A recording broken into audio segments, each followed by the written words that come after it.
Hello everyone, I'm Paul and today we're solving problem 865, smallest subtree with all the deepest nodes.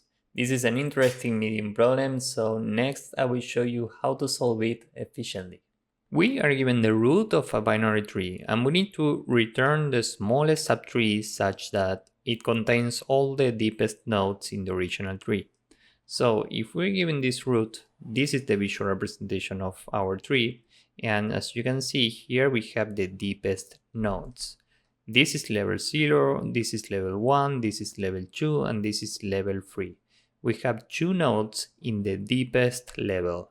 So these are the deepest nodes. And we need to return the smallest subtree that contains all the deepest nodes.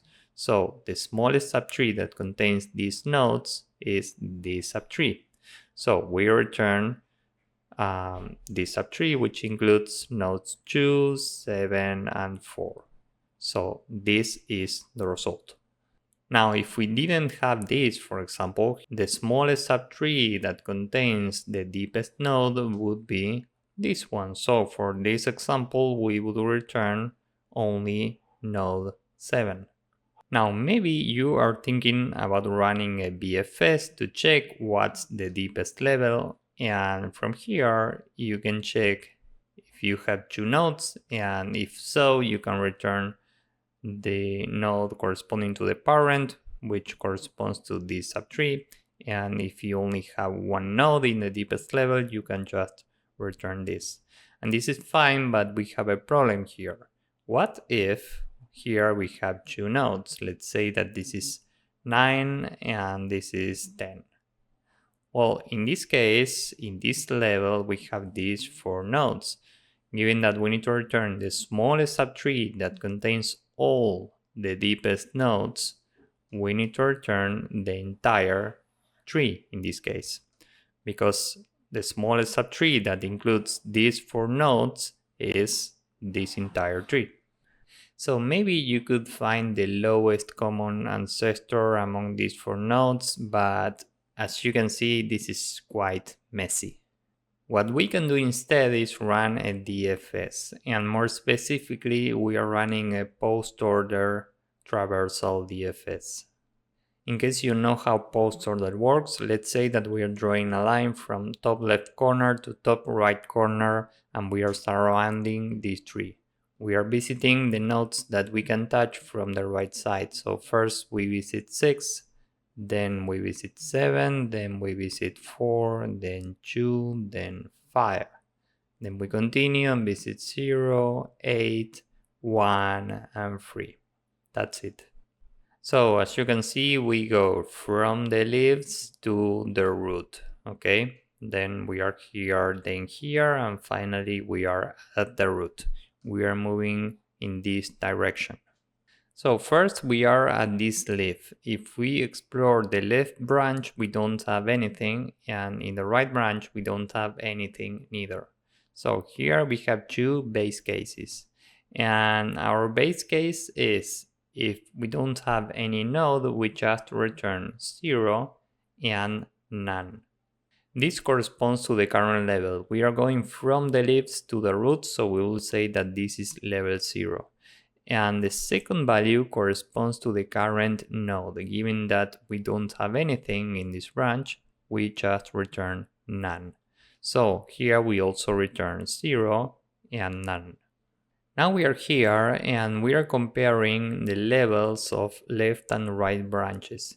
Given that they are equal, they are both 0, we can take any of them. Let's say that we take left and add 1, and we take the current node 6. This means that we are taking the subtree, but here we don't have anything actually, so this subtree only includes 6. Next we are here, so we return level 1 and the node is 7. Next we are here, so we return level 1 and the node is 4. Next we are here and these 2 levels are equal, so we can take any of them. Let's say that we take left, add 1, and the new level from this point is 2. And the current node that we are returning is also 2. We are returning this node. And this is because we have equal levels in the children. Next we are here, so we are comparing these two levels, and here 2 is greater than 1, so we are keeping this subtree. Here the current level is 3, we take this plus 1, and the current subtree is what we have here. We are keeping this node. Why? Well, because here we don't have equal levels. We are carrying the node that we had at this point.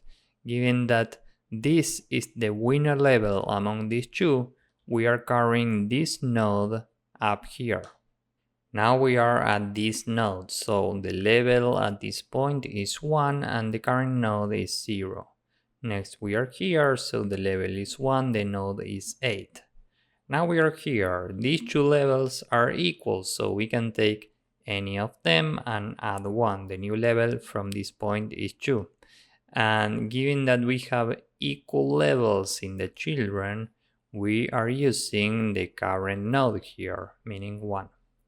So finally we are here, we are comparing these two levels, and here left is greater than right. So we take this and add 1, the new level at this point is 4, and we are carrying this node, so the node at this point is 2. So this node is this node. We are carrying this node from this point all the way to the root. So by the end of our DFS, we will return this, and the result is right here. This is the root of our subtree, this subtree.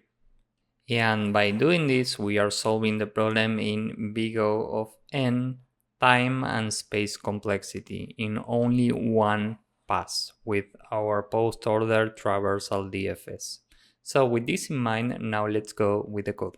First, we need to build our DFS function. This takes a node, and finally we will return DFS with the root, and remember that this returns two numbers, the level or the depth, and the second number is a node, which corresponds to the smallest subtree, which contains all the deepest nodes. So here we care about index 1.